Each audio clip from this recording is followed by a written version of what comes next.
Good morning and welcome to another lesson. Without much introduction and pep talk, because though I wish to engage myself in some kind of pep talk, we have not time. So let's get on to our business. Today's lesson is on, as you can see on the screen in front of you, types of verses. Different types of verses are there. Let's have a quick look at the most important, rather almost all the verses which were used by great writers or which are now being used by contemporary writers. Ready? Here we go. Before we do that, let's just look at what is the meaning of rhythm. How rhythm is achieved. It is an audible pattern, okay, established by the intervals between stressed syllables. The time that is taken between a stressed syllable and the other one. This time gap actually creates the rhythm. Let's have a look at a couple of examples. Look at here.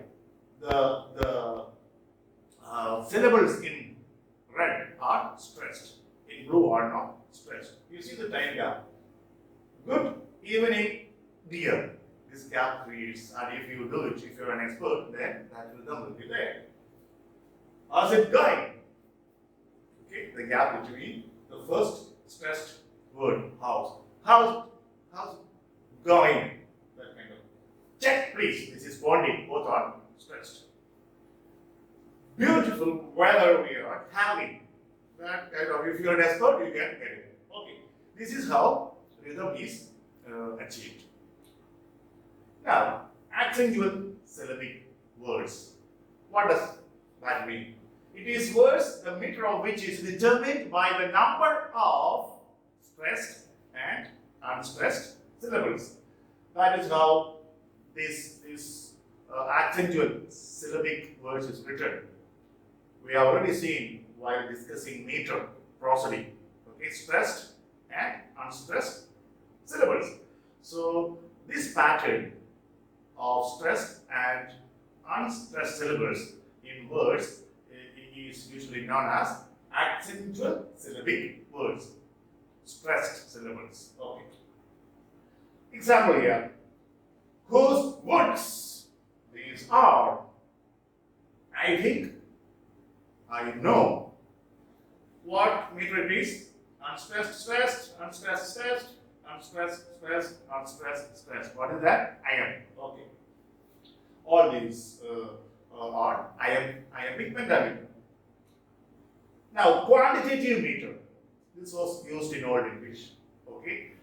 It is the dominant metrical system in classical Greek. It was used in classical Greek and Italian poetry, in which the rhythm depends not on the number of stressed and unstressed syllables, but on the length of time it takes to utter a line. Okay? In Old English or later, this rhythm was achieved by stressing, okay, some syllables and not stressing some others. But here the rhythm is achieved by the length of time that is taken to complete uttering a line. That is known as quantitative meter. Examples. Edmund Spenser attempted to adapt quantitative meter to English in his poem Iambic Trimeter. What is this poem all about? He wants to show his feelings about his unhappiness. He feels so depressed of his life. That is the theme of this poem. If you're interested, you can just go over to that poem and just have a look at it.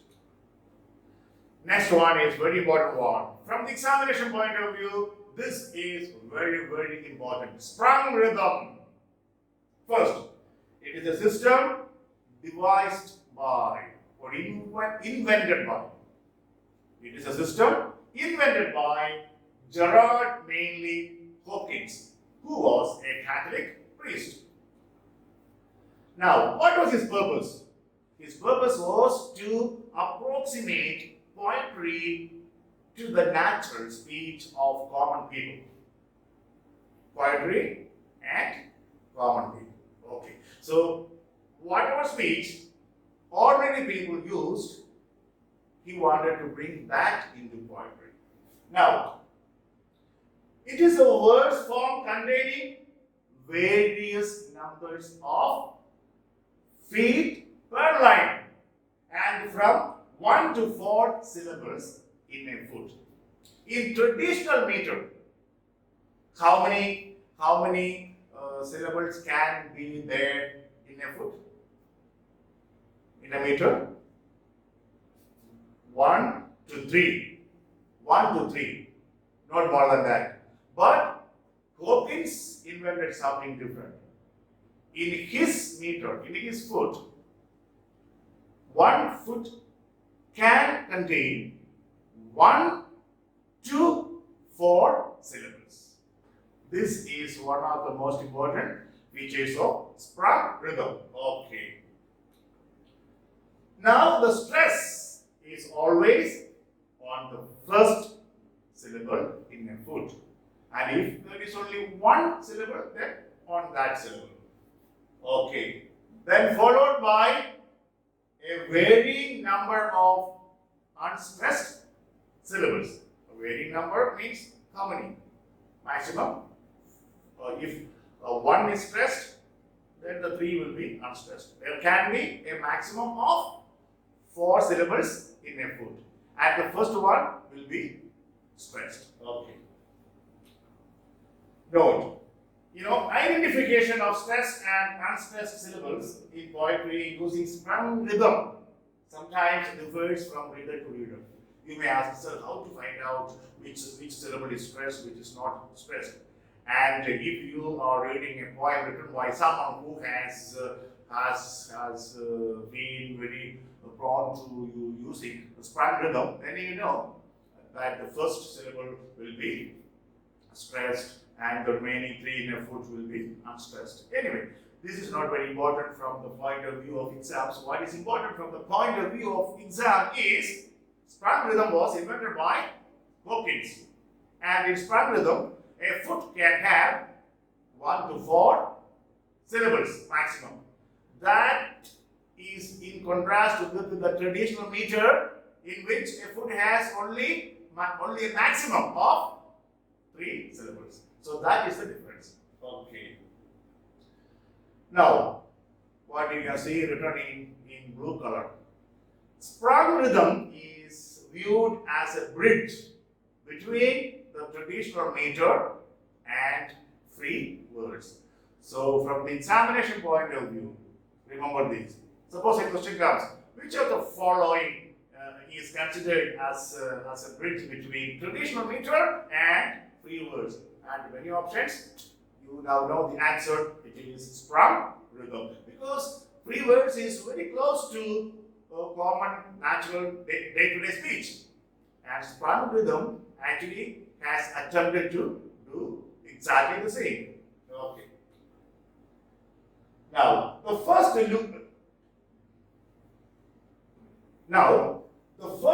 2 lines of Hopkins' poem, Spring and Fall, provide an example of his use of sprung rhythm. See, Margaret, are you grieving? Now, in the first foot, how many? 2 syllables. Second, 2. Third also, 2. And second line, first foot, again, 2 syllables. Second one, there are 3 syllables. And third foot, 3 syllables. Let us read. Margaret, are you grieving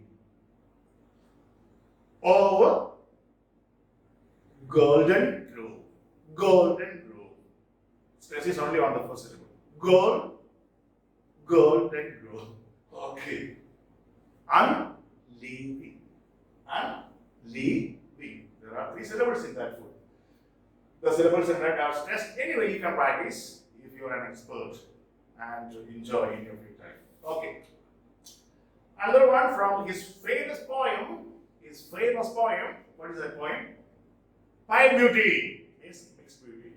Pie Beauty is an appreciation, an admiration of God and God's creation. Okay. It's a praise to God for this wonderful universe.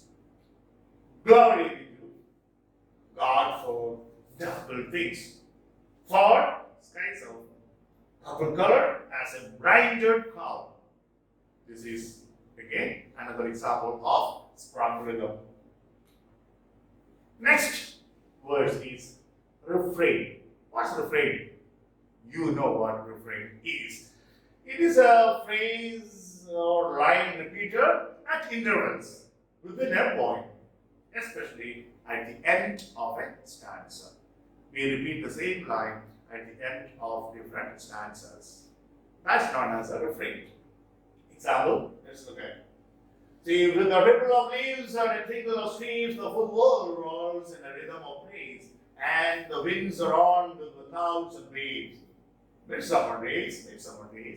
Okay. Second stanza, and the last line of the first stanza repeated. This is a refrain. It will go on like this.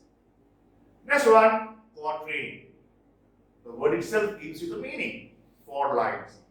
It's a 4-line stanza, also known as unbounded or ballad quatrain, because in ballads, this is employed. The famous example, if you want, after watching this video, you can go to Google and try to read a few sections of Coleridge's The Rime of the Ancient Mariner, a beautiful ballad. Examples here. When my mother died, I was very young, and my father sold me, while yet my tongue could scarcely cry. Weep, weep, weep, weep. So your chimneys I sweep, and in sooth I sleep. It's a very moving lyrical poem written by William Blake, The Chimney Sweeper. Okay, this is an example of the quatrain. Rhyme royal. This is very famous. Rhyme royal. All the details or all the information surrounding this particular verse form, you must remember. It is a stanza of 7 lines. How many lines in the stanza? 7 lines in iambic pentameter. That is rhyme royal. This was popularized by Chaucer, Geoffrey Chaucer. We are going to meet him very soon, maybe in a few weeks' time. And how did he get the name royal? Because this form was used by James the First, King of Scotland. That's why it has come to get its name, Rhyme Royal. From the examination point of view, what is important? How many lines? A 7-line stanza. We don't say 7 lines stanza, okay? A 7-line stanza. Some students make this mistake. I attended a 21 days refresher course. No, I attended a 21-day refresher course. This is an adjective. Okay. It's a 7-line stanza in iambic pentameter. You know what iambic pentameter is now? Unstressed, stressed pattern. And how many feet are there in a line? 5 feet. How many syllables? 10 syllables. You know that now. Okay. Let us look at some examples. Here, Chaucer's Troilus and Cresside. Okay? Troilus and Cresside is an example. Sir Thomas Wyatt's They Flee From Me. Another example. You can read these poems if you want to find out that pattern. William Wordsworth's Resolution and Independence. Another poem you find rhyme royal used. Next one. Alexandrine. Alexandrine. What is this? Another name for Alexandrine is iambic iambic hexameter. Iambic hexameter. It is a 12 syllable. That's why hexa. Okay. It is a 12 syllable iambic line adapted from French heroic verse. Fine. What is important is Alexandrine has a 12 syllable iambic line. That's important. That's why it is hexa. It's known as iambic hexameter. Because how many feet will be there? 6 feet will be there. 5 feet we call pentameter. 6 hexameter. Again, iambic. Okay. The last line of each stanza in Thomas Hand is poem, The Convergence of the Twine, and the Shelley's To a Skylark. Okay, or Alexandrine. So please have a look at these poems. Spenserian stanza. What is that? It consists of 8 iambic pentameter lines. Doesn't end there. And a final Alexandrine. Now you already know what Alexandrine is. So Spenserian stanza will have first 8 lines, iambic pentameter. Then the 9th one will be Alexandrine. That means 12 syllables. The remaining 8 one will be having only 10 syllables. This is Spenserian stanza. Okay. Examples. The Fairy Queen by Edmund Spenser. We will look at this poem later on when we survey the history of English literature. Later uses of this stanza, the Spenserian. Those who have used later this particular stanza form, known as Spenserian, include John Keats' famous poem, The Eve of Saint Agnes, or Saint Agnes, whatever. P.B. Shelley's famous poem, Adonais. Adonais was written to mourn the death of John Keats. In many examinations, this question is asked. Adonais, an elegy written to mourn the death of John Keats, who died prematurely. Then Alfred Tennyson's The Lotus Eaters. So these are the poems which use Spenserian stanzas. Okay? Sorry. We go ahead. The next one, very famous, is Ottava Rima. Its pronunciation is Ottava Rima. What is this? It was originally an Italian stanza of 11 syllable lines. 11 syllable lines with the rhyme scheme of A, B, C, C. That's not very important. What is important here from the examination point of view is that it's an Italian stanza of 11 syllable lines. How many lines are there? 8 lines. How many syllables in each line? 11 syllables. That's important. Ottava Rima. Examples, Thomas Wyatt introduced the form in English. So this is important from the examination point of view. Who introduced Ottava Rima? Thomas Wyatt. Okay. And Lord Byron adapted it to a 10 syllable line. From 11 syllable, what did Byron do? He reduced to 10 syllables. For his mock epic Don Juan. And W.B. Yeats used it for his poem Among School Children and Sailing to Byzantium. All these poems are very popular, and we will have a look at these poems, as I have already said, when we survey the history of English literature. Okay. Tercet. What is tercet? It is a poetic unit. It means a stanza. a stanza of 3 lines. It can be rhymed or unrhymed. So a tercet is a unit, a small stanza of 3 lines, either rhymed or unrhymed. The lines may rhyme or may not rhyme. Let's look at an example. An old silent pond. A frog jumps into the pond. Splash. Silence again. 3-line stanza, and it is a tercet. Okay. Next one. Terza rima. Terza rima. What is this terza rima? This was used mostly by Dante, used by the Italian poet Dante, especially in his most celebrated work, The Divine Comedy. The second line in each tercet rhymes with the first line in the next tercet. Now, go back and see once again. It is an Italian stanza form used most notably by Dante. Okay. The second line in each tercet, already you know what tercet is, a 3-line stanza, rhymes with the first line in the next tercet.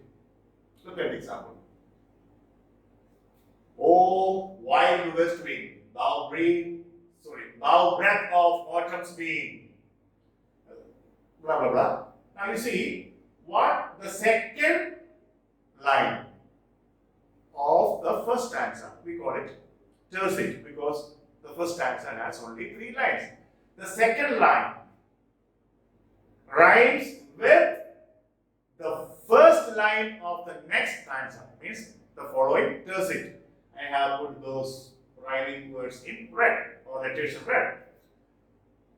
Dead and red. This is only the rhyming pattern. But anyway, you understand what it is. What is known as rhyma? So it takes a rhyma. Okay. Note: a concluding couplet rhymes with the penultimate, means just the line before the last one of the last tercet in poems which employ terza rima. Terza rima. Let us look at Shelley's Ode to the West Wind. That will be clear. Now, here I have given you the last 2 stanzas of Ode to the West Wind.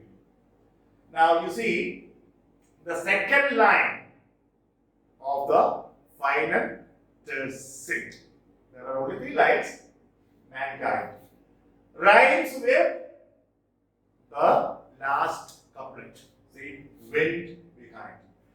This is what terza rima is all about. It is constituted of stanzas of 3 lines. We call tercet. For the rhyming pattern I have given you. If you are interested, you can just go to Google and read the whole poem. Then you understand it. Okay. Limerick. A limerick is a form of words usually humorous and frequently very rude in 5 lines. Predominantly anapaestic meter. What is anapaestic? First 2 syllables unstressed followed by a stressed syllable. Okay. With a strict rhyme scheme. Okay. In which the first, second, and fifth line rhyme while the third and fourth lines are shorter and share a different rhyme. Okay. First, second, and fifth line rhyme. Which is the first beard. Second, beard. Which is fifth one. 1, 2, 3, 4, 5. Fifth one. Again, beard. They rhyme. Okay. Now we come to blank words. It is nothing but unrhyming words, but written in iambic pentameter. Blank words is unrhyming iambic pentameter. Okay. Also known as unrhymed iambic pentameter. So in exams they ask this. Blank words means iambic pentameter, unrhyming iambic pentameter. Here is an example from John Milton's Paradise Lost. I just give you the example so that when you get free time you can read. It's not rhyming. Of man's first disobedience and the fruit of that forbidden tree, whose mortal taste brought death into the world and all our woe. Here no rhyme, but it is in iambic pentameter. 5 feet will be there. Okay. Next one. Free verse. It has neither meter nor rhyme. Free verse has neither meter nor rhyme. Blank verse has no rhyme, but it has meter. That is iambic pentameter. From the examination point of view, these are important. Okay. Example from Come Slowly, Aiden, by F.D. Dickinson. It's a free verse point. In modern times, in contemporary times, most of the poets write in free verse. They don't follow the traditional meter or rhyme schemes. Okay. Heroic couplet, very important from the examination point of view. It is two successive rhyming lines in iambic pentameter.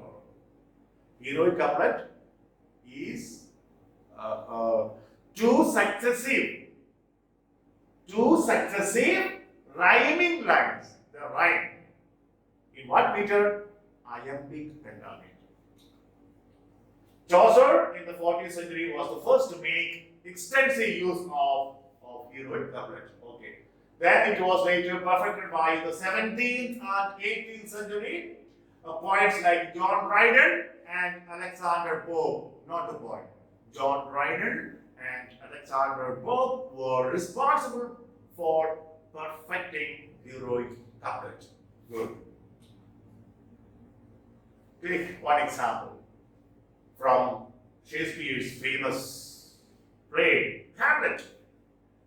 The time is out of joint, O cursed spite, right? Spite, that ever I was born to set it right. Same sound, right. This is a heroic couplet. Are you familiar with Hamlet? To be or not to be? That is the question. Anyway, when we discuss Shakespeare, we will have a look at the play. Okay.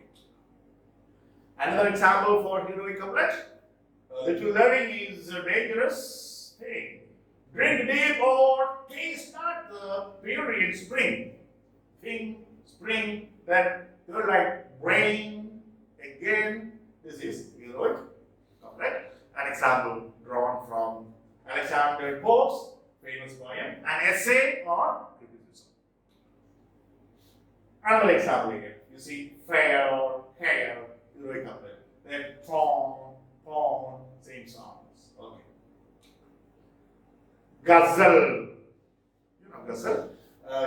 In Arabic, it means talking to women. No, ghazals are all about love. Okay? It's all about love and other related emotions. It is a poetic form of Persian origin composed of the minimum of 5 couplets. Minimum 5 couplets. Means 10 lines, 5 couplets. And typically not more than 15 couplets. So it should have minimum 5 couplets, 5 bits, and maximum 15. Don't go beyond. Okay. And they are thematically and structurally and emotionally independent and autonomous. Means what? Each couplet is on its own, independent, autonomous in other words, and has a theme. We'll look at some examples. Okay? This one. The hectic noise and turmoil of the world may lead to seeking refuge in silence. Finish. Independent. It has its own meaning, its own structure. The next couplet has nothing to do with the previous one. From traffic, from industry, and from dogs, we can thankfully relax in silence. independent, separate thing. Next, home from the supermarket clamor, we long to rest quietly in silence. Again, totally independent couplet. This is known as ghazal. Okay. You can go on reading. I have given you longer ghazal. Okay. Nomic words. Now, what is this? This is a kind of poem in which nomic words is a kind of poem in which a lot of maxims, aphorisms, or wise sayings are mixed, laced together. Okay. Nomic verse is a poem which is laced to the proverbs, aphorisms, or maxims. Maxims means short, memorable statements of traditional wisdom and morality. That is nomic words. The term was first applied to Greek poets in the 6th century BCE and was practiced in medieval Germany and England. That's not very important from the examination point of view. I have just added it because you are taking down notes, so you can preserve these notes for future uses. Examples: Hesiod's Works and Days belongs to this genre. Now you may not know what Hesiod is. Don't worry. We are going to look at all these writers from Old English to the contemporary period. So I have structured my lessons in such a way that all the terms, especially theoretical terms, are discussed first, so that when we come to these works, we know in what words form, in what meter, in what rhyme scheme these works are written. That is the reason why I am taking a few lessons, okay, as a foundational program for you. Okay. This is by Robert Greeley. You can read in your free time. This is an example of nomic words. If you have noticed, I have given you enough examples for each of the terms here discussed. Only examples can help you. If I just define or give a description and go, then you will be in the clouds, understand nothing. But now you have example for each of what I have discussed. Okay, same example for nomic words. Another one, haiku. Very often they ask in various exams, what is haiku? It is a tercet. It is a tercet, means a 3-line poem. And it originated from Japan. Okay. Look at this point. Autumn moonlight, a verb takes silently into the chestnut. Short, 3-line stanza. That's known as haiku. So, another name, tercet. Okay. Another haiku. Now, the last one I think in our list, though it is written Villanelle, it is not pronounced that way. It is not pronounced that way. It is pronounced Villanelle. Villanelle. Stress is on the second syllable. Villanelle. Villanelle. What is this? It is a French verse form consisting of 5, listen carefully, 5 3-line stanzas.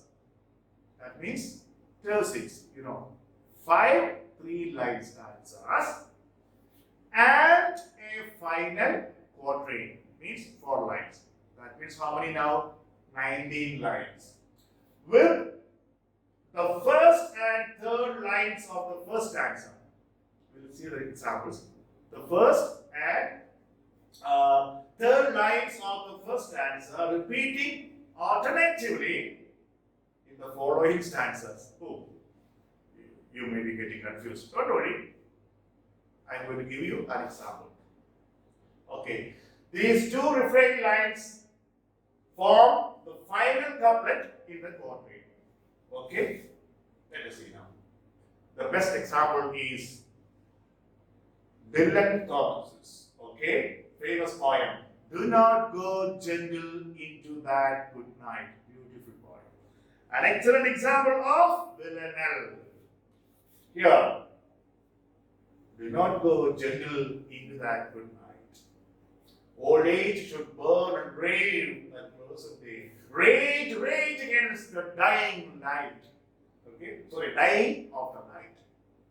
Now see, the first line and the last line of the first stanza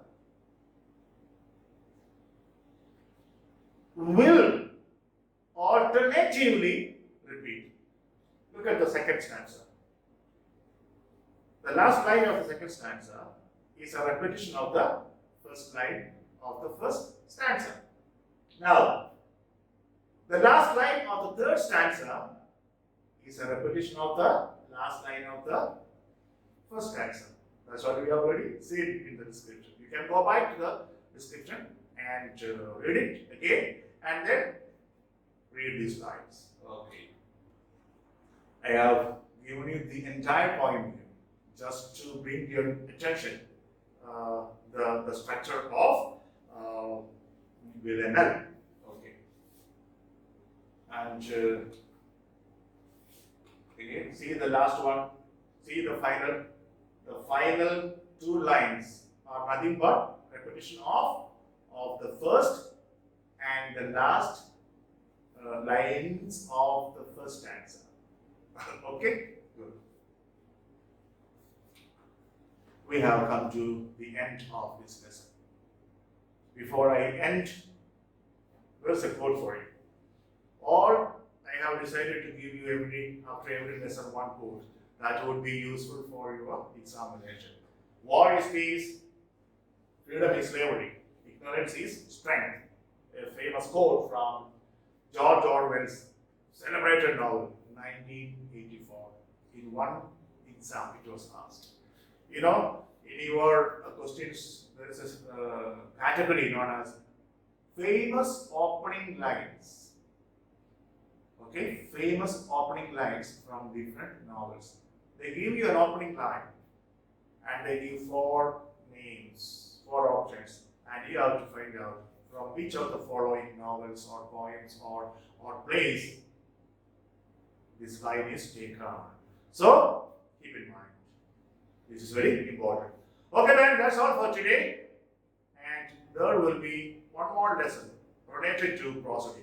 That is different rhyming schemes.